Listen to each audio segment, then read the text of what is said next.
with Johnny Quarisa of Johnny Q Winery. Johnny, you wisely named your wines Johnny Q. Is there a problem with this Quarisa name? Hi. No, I think it's best describes who I am. The whole idea with winemaking is to have your wines express where they come from and also the maker. And what better than to call it after your name, Johnny Q. Johnny Q is basically a term that I describe myself being a light-hearted, down-to-earth, easy type of guy. And that's the wines that I'm producing at a particular price point. And how does a light-hearted, down-to-earth guy spend his day at the winery? What's a typical day like for you? Basically, I'm a virtual winery. I don't have my own winery because these days, when you establish a new brand, when you're in the wine industry, you don't start off with a vineyard, the winery, and then trying to create sales. You actually create sales first. So I actually spend my time creating new marketing projects and creating new sales. So with the occasional on the phone, getting the winemakers that I contract out in making the wines and organising bottling. Okay, so to have a virtual winery, Yep. you could theoretically live anywhere in the world.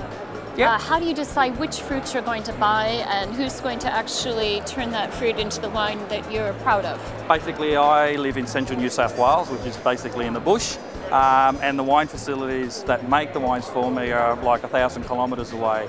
But it's been 2 years in the making of actually working with these guys in their winery, consulting for them, and then having the trust of them and myself that I don't need to be there for every moment of the day for them to make my wines. I bottle in Melbourne. I spent a year in Melbourne where the bottling facility is to set that up. So it's easy for me to send the fruit, or should say send the wine down there when required. So yeah, you just need the confidence. It's that relationship building between supplier and customer. For some people, the whole romance of wine is being able to sit on their vineyard at the end of the day and drink their wine. So what do you do? The romance these days is making money.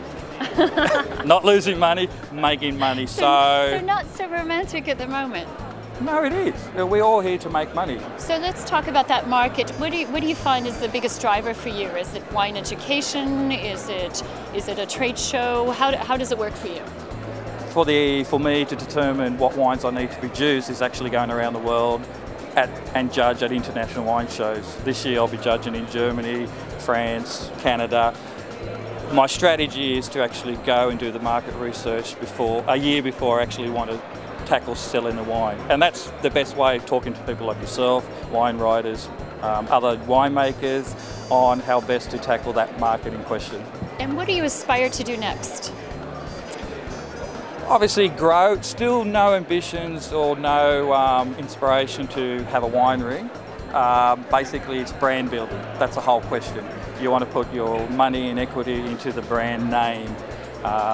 So yeah, it's a matter of making people Johnny Q, for them to remember it and for everyone to have a glass of Johnny Q in the future. Okay, thanks for your time, Thank Johnny you very Q. much. Thank you.